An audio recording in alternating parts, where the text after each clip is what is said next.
Hello everyone, this is Fockwolf.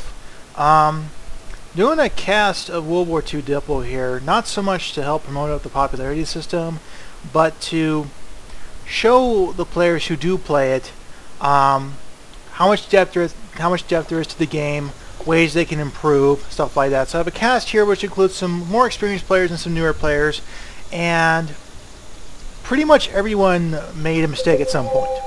So I like to point all those out, point at least a few of those out, and give you an idea of how you can improve, what things you should focus on, and general advice.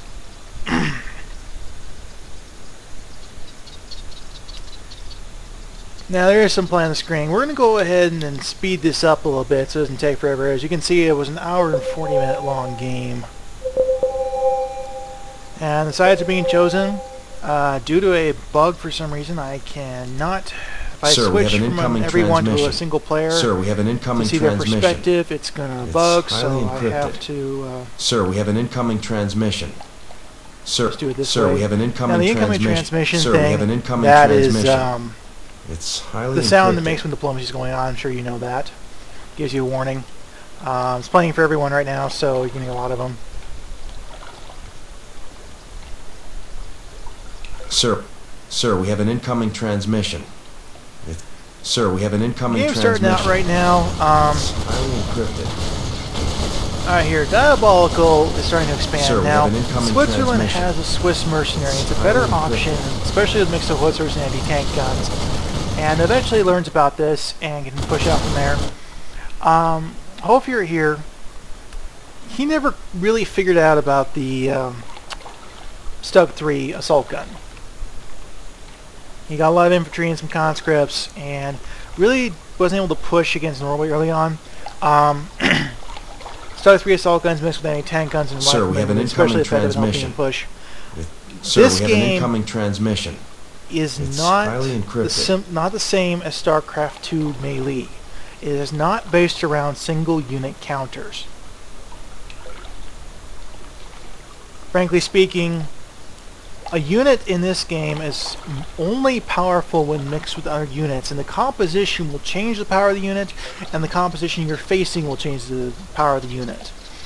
And this, I call the concept, call the principle, this is based around combined arms. You can call it Sir, what you we want. have an incoming trans. It's actually Sir, derived from chess. Transmission. If you play it close to tournament level, you know what I'm talking about. Every unit is only really going to help you if you do it if you make it work with other Sir, units. we have an incoming transmission. It's highly encrypted. That had an effect on when I designed this game. Also, Sir, we have an incoming company heroes had to play in individual unit designs and the roles they played, and Hearts of Iron and Diplomacy Infinity from StarCraft 1 had a big impact on the general strategic layout and how the general gameplay went as far as diplomacy and special units and stuff like that. If you play Diplomacy Infinity, you should be pretty home with the special unit system. It was improved from just building nested capitals to a full dialogue-based menu system where you just use the pull-downs, choose which one you wanted, and you were set. You could build that unit. Sorry, I have something in my throat right now. Alright. The first thing I want to go into is army composition. Now, Zemi here has been expanding using light tanks and some riflemen. Earlier it was light tanks. Now, here's the thing. It is a good strategy for the game. It is a very good strategy. I don't use it. I think there's a better one, and you see me here playing USSR. You kind of see what I'm after. The anti-tank guns, they both serve as anti-armor, and it's kind of an assault gun. I think an assault gun is a general gun that stays at range and does damage against all types. As you can see here, it only does 12 damage to regular units, but still really potent.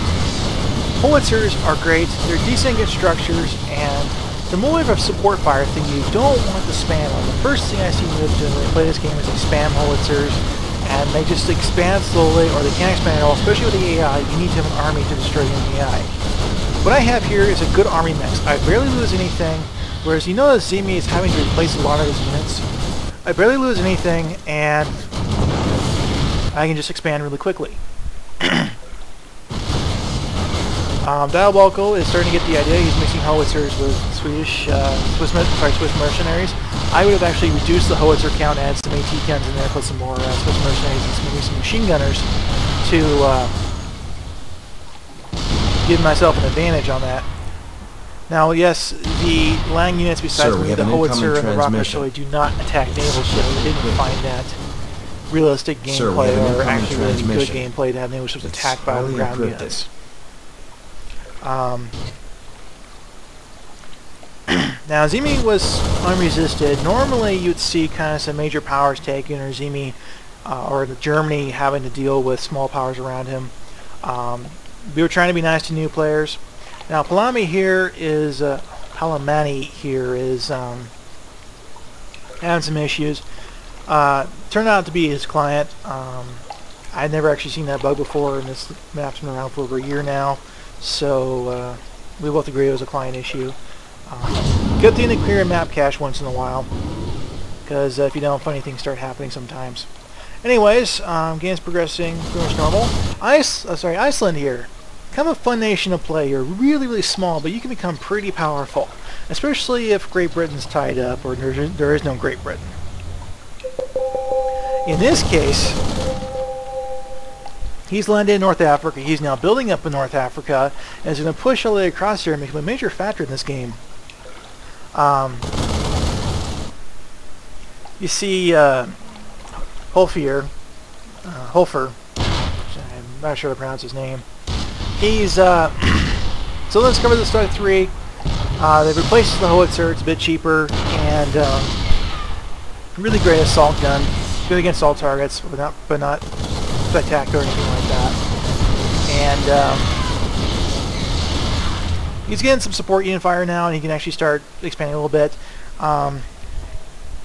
One of the suggestions I would give him is that you need to take Finland quicker. You need to expanding that area and getting on the border of the USSR is incredibly important. Scandinavia as a whole can become a factor in the game. Not a huge factor. There just aren't enough resources in that area. But combined, it can definitely be a factor, and you can be a definite threat to Russia or whoever expands into Russia. Also, with Scandinavia, it's a very good idea to control the Baltic. You have all this coastline that can be landed if you're not careful. Britain can land you, Germany can land you, Poland can land you, Russia can land you, Baltic, all these places can land you and start pushing into your cities and towns and the like. So, very good navy to control the Baltic. One of the key features is this Copenhagen and Odense cities. Also, kind of taking these two over here in Denmark and kind of fortifying up in this area. It's usually a good idea. It gives you a bridgehead in Germany. It can also help tie down their forces. Very good to take these two islands as Scandinavia, though. They essentially, because the cities attack naval warships, kind of provide a gateway into the Baltic. It's one you really need to control. And it enables you to focus on parts outside the Baltic. Same thing with this area here.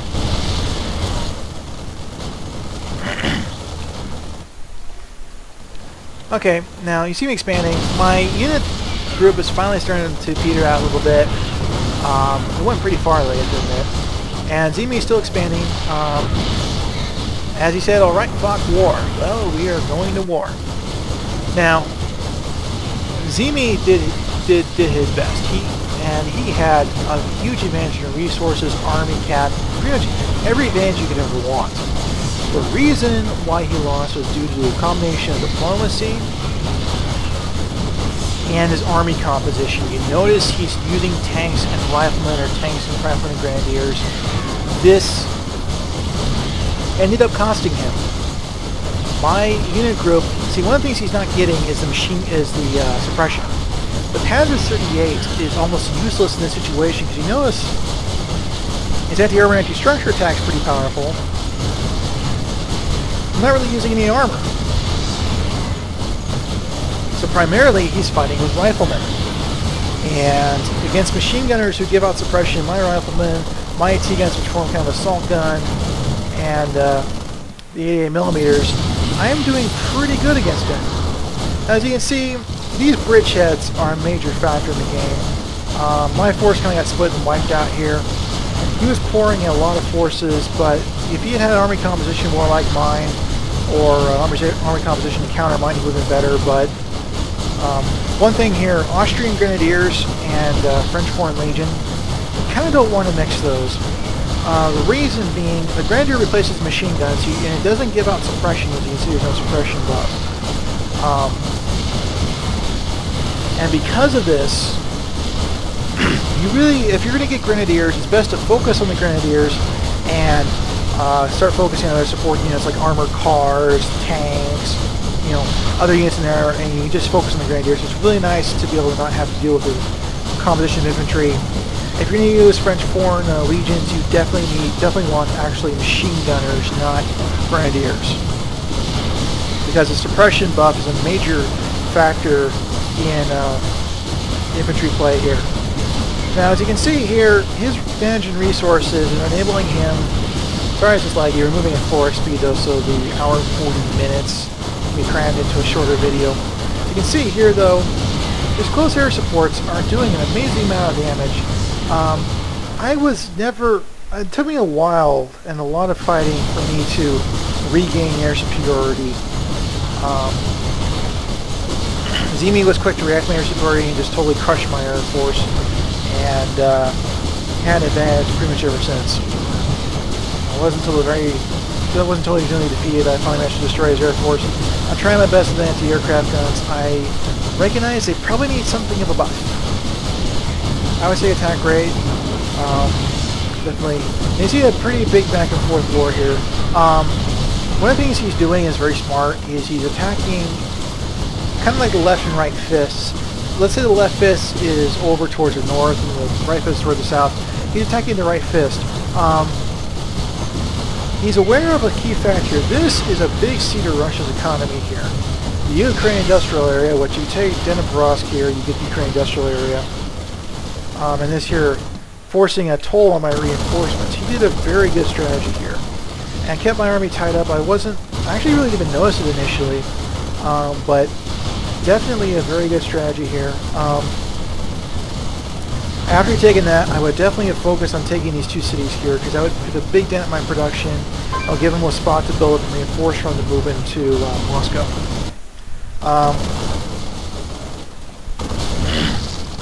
After this, we kind of got tied up in Kiev. I would definitely have focused more on this front here and started trying to take those two cities. If he succeeded that, then this is a significant advantage. Once again, he largely lost to his army composition. His strategy was good. He did cut off my sources of major source of income here. He enabled himself to focus on a thinner front here. Very good. But his army composition was definitely lacking. I see here, Hoifer still hasn't quite figured out the whole aspect yet. He's getting better though. You notice he's starting to figure it out. He finally takes Oslo. So he doesn't quite expand to Finland yet. I would definitely just go straight for Finland and take that area so you have the full economic resources of Scandinavia. It isn't as much as some other areas, but the fact you're on the corner of the map, you're isolated, can give you a significant advantage if you can exploit it. Also, once again, take the islands of Denmark. This is an area that's very often not expanded to, but Copenhagen is worth a lot. It's definitely worth taking that city so you get a fourth major city in your empire. And Odense, this can form a barrier from expansion. Like for instance, let's say Britain tries to break in the Baltic. If you own these areas, he first has to expend the resources to take them. Now, diplomacy started becoming a factor here. Diabolical declares war on Zemi. We were kind of actually in TeamSpeak together, and I was screaming at him to do it, but it was really his choice. It had its effect. It drew enough. I was kind of breaking at this point, and it drew enough forces off him to enable me to recover. You see here, our air forces are just having it out, and destroys my air force yet again, and continues bombing me. But the essential factor, as I was contesting the air, I was trying to regain air superiority. Eventually I did, and that proved to be a serious undoing for him. Still, his army composition needs work. It does not include enough of the support units in general. Now, Distri here, made some critical mistakes. Those Scottish primaries are really good, but you do need to upgrade them. He never actually gets the infantry equipped. He goes straight for Churchill heavy tanks,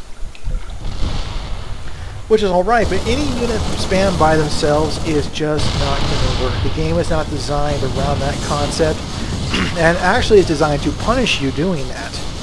An experienced player who knows the game can just wipe the floor with you if you spam a single unit. Doesn't matter what the unit is. Sir, we have an incoming People say heavy transmission. tanks are overpowered. It's Frankly, highly I have encrypted. not had a Sir, problem we have with an them. incoming transmission. Army competitions that are mixed will Highly encrypted. just destroy them every time. One of the key factors to keep in mind here is terrain.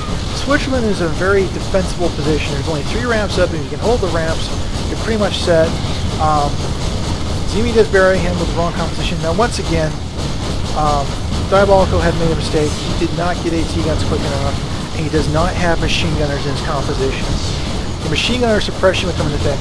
Now, what suppression does is it halves enemy infantry attack speed along with some other stuff. Big factor in here, does a small AoE. If he makes machine gunners in there along with anti-tank guns, he would have destroyed Zimi's army. As it was, he took them on fairly equal terms. The anti-tank guns were better against the tanks, but the tanks helped absorb damage. So, in the end, he lost here. If you had machine gunners in that combination, he would probably won, because the enemy infantry would be forced to attack at half speed. Now, as you see, he did draw him off. He eventually did lose the game, but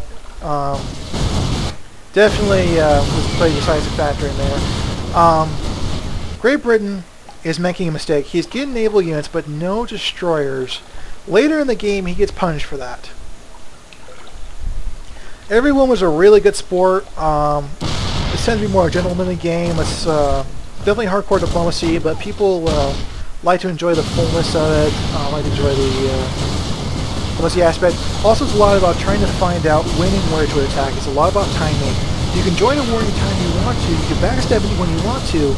But in this case, if he decides to backstab me, he loses in the end, because Zemi will also gain the advantage of being able to push in my territory as well. Because I have to divide my forces, I'll not be able to hold Zemi off, and it will cost the Red Popsick in the long run, because Zemi will gain more territory, too much to be defeated. Now, once again, Scandinavia, Sweden, Hofner, I would definitely have taken Finland. Your Stug 3 plus a Finnish Force Recon, which replaces the Rifleman, is just a nasty combo. You put machine gunners and 10 guns into the mix. You don't need to get armor because it's just really powerful. That's the key combination of Scandinavia. One that's really good to get. I surrendered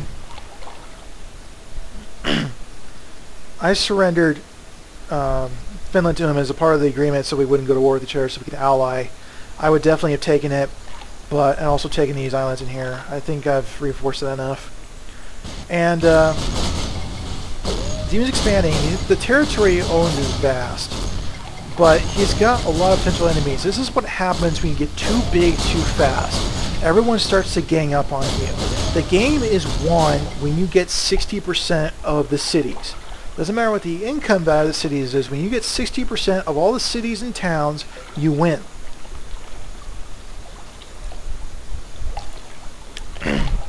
So definitely a good thing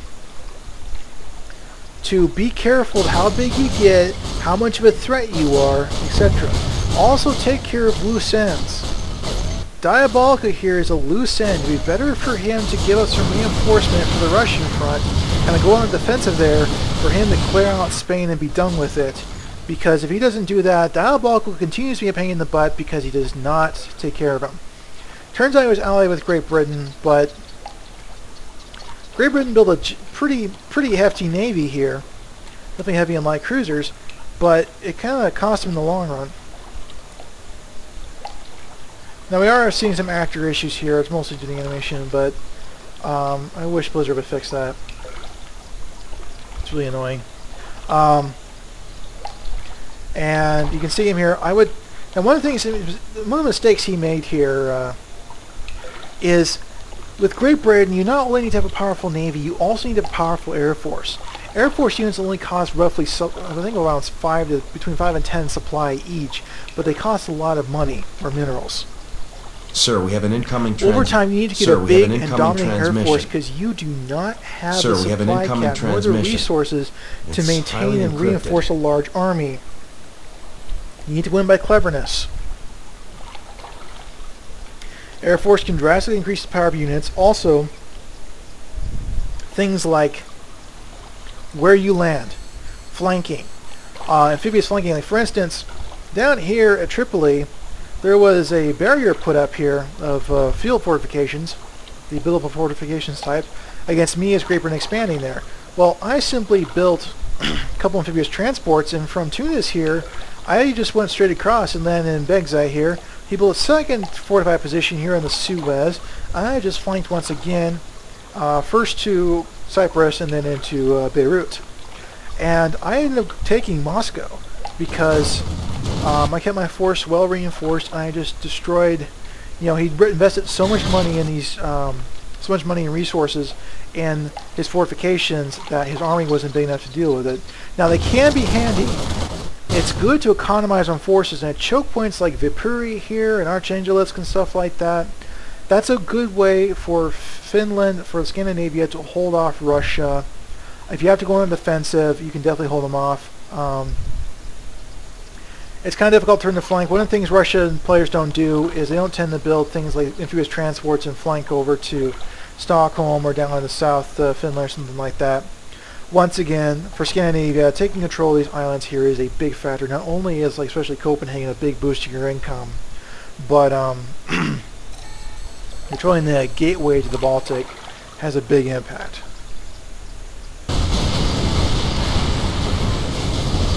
Once again, no anti-tank. He didn't get anti-tank. And that ended up costing him in the long run because that wasn't had tanks and he was doing sufficient damage against them. The flamethrowers are not very good against tanks. In fact, they only do 1 damage a hit. So his tanks ended up winning the entire thing because the enemy did not have any tank guns. Anti-tank guns alone are useless though because they die too quickly. They don't get HP, not that much HP. Tanks will kill them quickly if it's just an anti-tank gun versus tank combination. But with infantry mixed in the group, especially things like the Scottish Pioneers, which is the flamethrower, very, very effective. As you can see here, Zimi, his army composition is inferior. That, again, is the reason he lost. No anti-tank guns, no howitzers. He did mix tanks in there, but you see my army composition here. Definitely a better composition. The reason I was able to survive at all is because Zimi's army composition wasn't good. He also didn't take care of loose ends. Orange, Diabolical here, really played a factor in his continuous pain in Zimi's butt. It wasn't really finished until Sir, we have an incoming transmission. Later on. It's and you see here, encrypted. Look at this.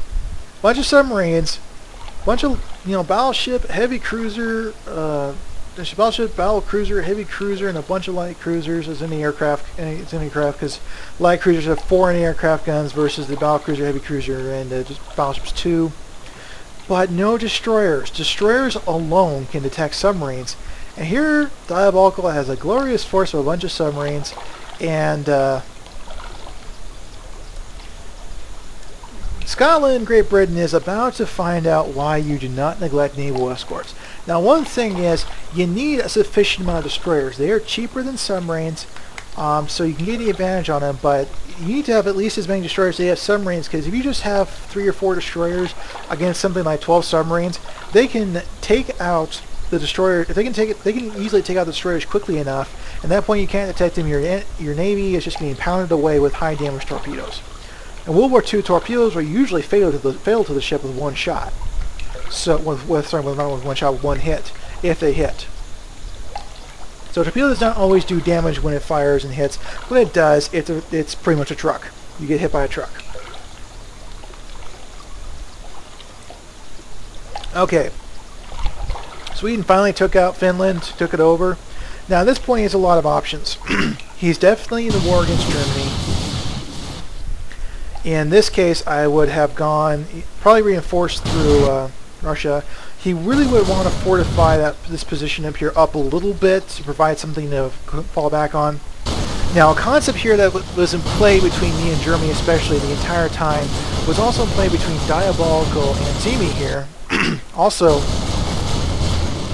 with the red popsicle here,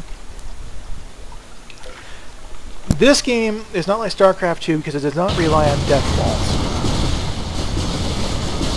StarCraft 2 all too often goes down to that. Now, this game has a lot of units. It does not turn into Death Ball, though, because units die too quickly. One of the key features of Death Ball is the fact you rarely have to replace units. You simply get a critical mass and you overrun them. Here, it's a lot more about army composition and being close to your sources of supply.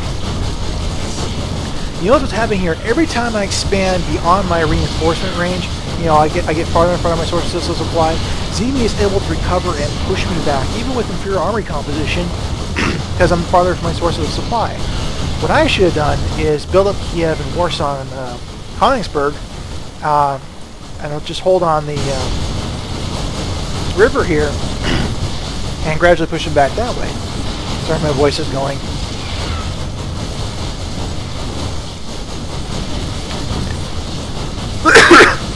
And definitely, it's kind of like a spring in some ways, which very much was in real life. You would overextend yourself. This happened a lot in Russia. You would overextend yourself. You would kind of overextend yourself in the offensive, and you kind of reach the tip of it and be pushed back a decent ways by counteroffensive. Because what happened is they got compressed up against their bases, their supply bases, sources of reinforcement, stuff like that. And while your inertia was worn out, they were able to launch a counteroffensive because they were kind of sprung back against their sources of supply and push you back. Excuse me. And this game reflects that to a large degree. Sir, we have an as you see, diplomacy is continuously active the entire game. Sir, we have an incoming transmission. Sir, we have an incoming transmission. Highly encrypted. As you can see, Purple decided he wanted to affect the scales. I was pushing him a little bit. He wanted to bump me back. That was actually a smart move on his part. Definitely take the gains of pushing into Baku in these areas here. It would definitely really increase his power. One of the things this game has is strategic resource points. Ukraine industrial area, Metz ore fields, the Ruhr, trade of the British Empire, the Swedish ore fields, the Poletsy oil fields, the Baku oil fields, the Iraqi oil fields even. I mean, and of course the Milan industrial area as well. These provide a major boost in income. It's good to control these. One of the things Purple would have been smart to do is push into Turkey and kind of form a line around Batum and then peace me, because I wouldn't have the option of saying no. I'm deeply engaged in Germany. This would really help us prove its position as well as be rather injurious to me. But not fatal. I'd still be able to contest Germany. That would have been a very good move on his part. Or at the very least fortify this up and make it so I don't want to launch a counteroffensive back down. Teal's helping out his ally. Eventually proves fatal. Now here's the thing. Those Churchills, he's smart mixing with the infantry. The Scottish Pioneers and Churchill is a very powerful combination, but he does not have anything to counter air support. He's also lacking anti-tank capability. Actually, medium armor would be very effective against him in sufficient quantities. Also, riflemen, machine gunners, who mixed with anti-tank gun, mixed with armor, and help absorb damage, would be a very effective combo against this because he's lacking infantry capability. The Churchill is very good against infantry, yes, but his machine gun actually is not used. Its main gun is fired. Now, another mistake he made is he did not upgrade his machine gun attack. This game's upgrades is based around weapon type and armor type, not individual units, not unit classification. The medium tank and the heavy tank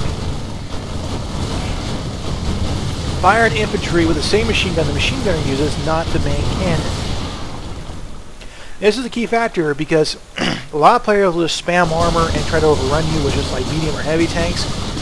You can defeat them because most often they do not upgrade the machine gun attack, and if they do, the combination with, you know, mixing some armor with anti-tank guns, air support, all that good, you know, riflemen especially like that, the combination of units is very effective. You notice my composition changes.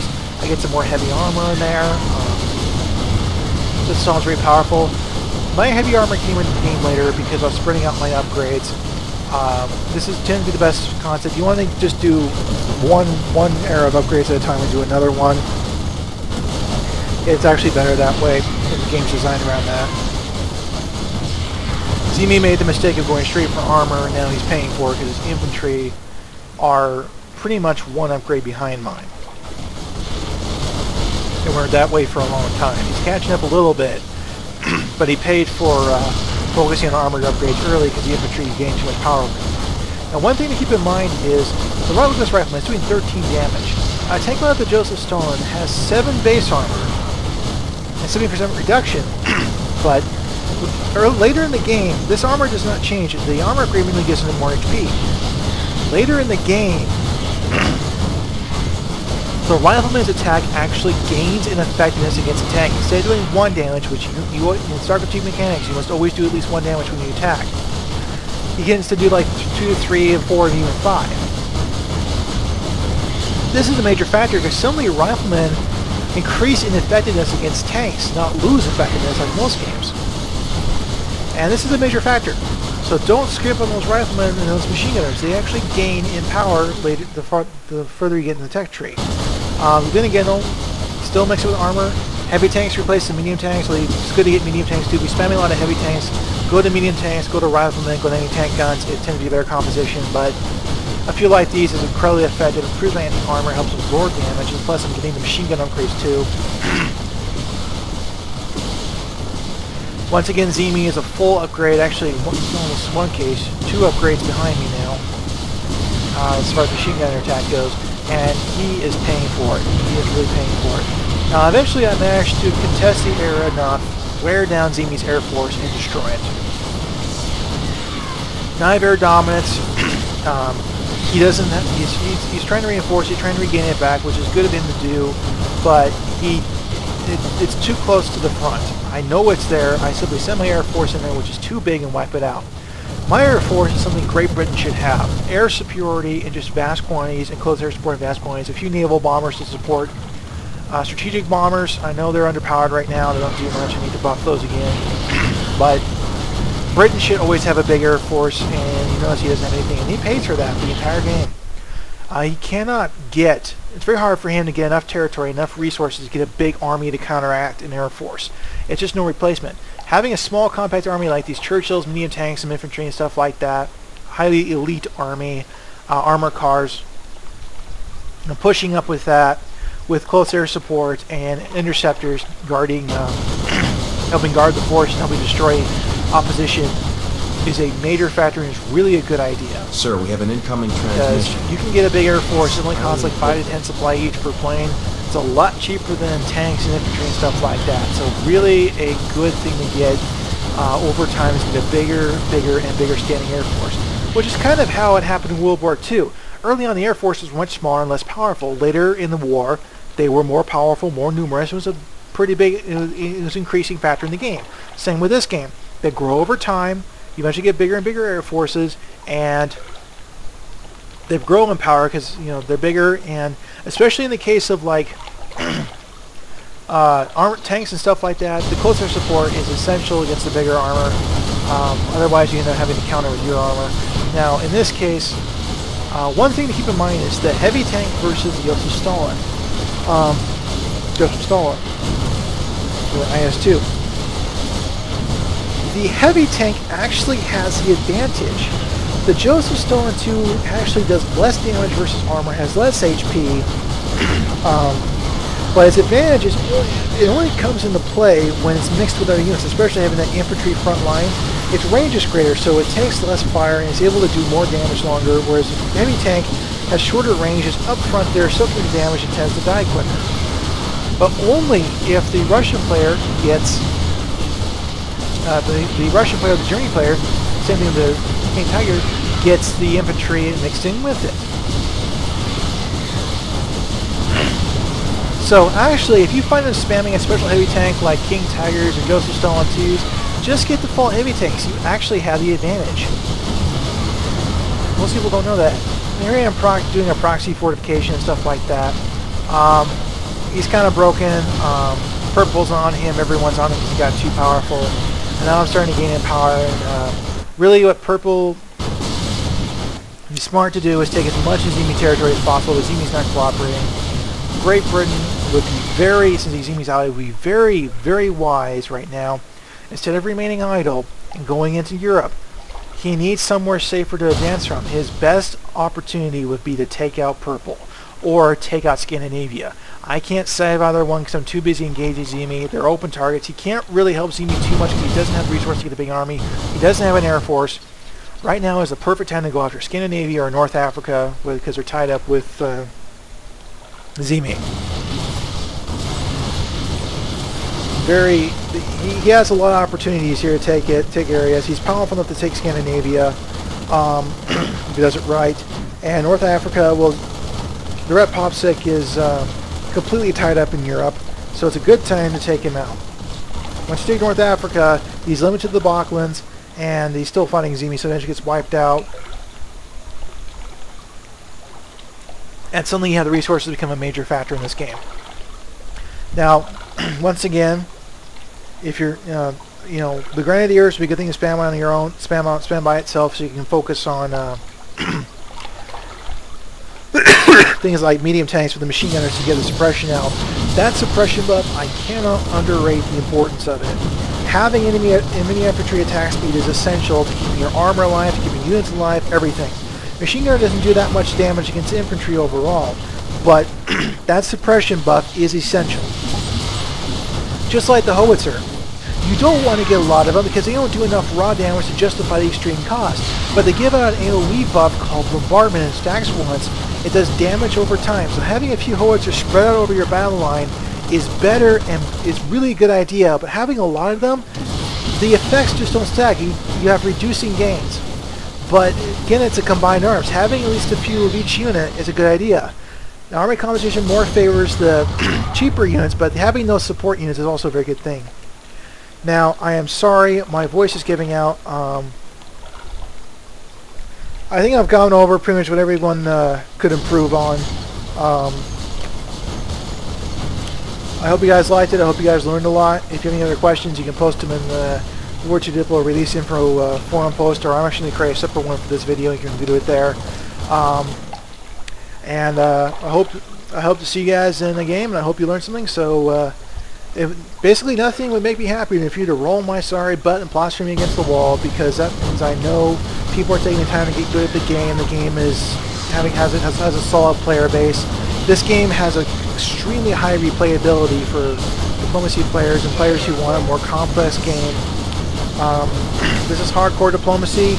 Not necessarily the biggest player base. It's a niche map, but definitely extremely playability for those of you who want a more complex game, more in-depth game. Any game can go any way. Each nation has strategic advantages. Almost all of them have special units, and it's a good. Exploring the game is almost half the fun of this game. And then once you know how to do everything, you have strategies. You can flank with naval forces. There's so much you can do with this game. I still can't go over all, I can't even go after it. And some of that stuff I'm still exploring. I'm still finding out myself, and I created this thing. So very good if you take the time to learn the mechanics of the game, learn the special units, and learn about different unit compositions. One or two unit spam is easy to do, but it does not pay, as I showed you, against an enemy who gets the more broader composition units. This game rewards having diverse unit compositions. It punishes single unit spam. Even if it's heavy tanks, it punishes single unit spam. That's a key feature of this game. It's part of what sets it apart from StarCraft 2 melee, is that you have to get a mix. It's not just a case where you can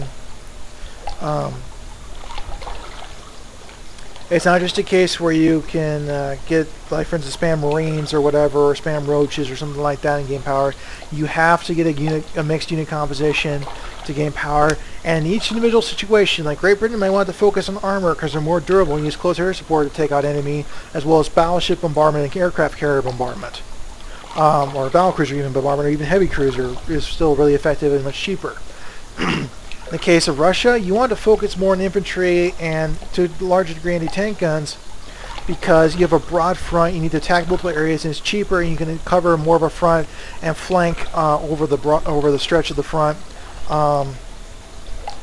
Italy, you're in a position where you have a lot of places to expand to, but you really don't have the resources to fight a major war with either France or Germany. So, but if you can dominate the Mediterranean, those islands are very, very important to Italy, as well as even to Spain. They provide additional income. They help secure the Mediterranean because any naval ship tends to have to pass and raid at least one or two of the cities. Those cities do have a naval attack, and they will take a toll on enemy ships, as well as give you warning when stuff's moving through your territory. Very, very important to have. So, North Africa, same thing. You want to control those islands. Give you warning to provide a secondary barrier and against Italy and stuff like that, and help shut down the Mediterranean, give you control of it, so your naval forces can move with freedom and theirs can't. They take a toll no matter where they go. So, lots of factors in this game.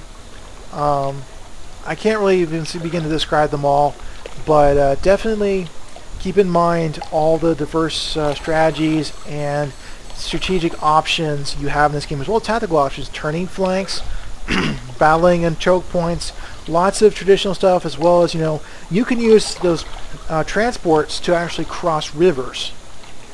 It's all the same water system. If you're getting balled up on the bridgehead, you can force landing with two or three transports full of units, especially things like tanks. You can excuse me. You can force a landing and break through the bridgehead. Also, same thing, because of the way this naval system is set up. Naval is not actually naval; it's actually ground. The way it's set up, those transports can also climb cliffs, because that's the way they work. So you can climb things like Switzerland's cliff or Czechoslovakia cliff. If you're getting held off because of battles on the ramps, you can flank by just going up the choke point in the cliff. Very, very effective strategy. I think that's about it, and I hope to see you guys in game. I hope you learned something, and I hope you take more time to learn the game.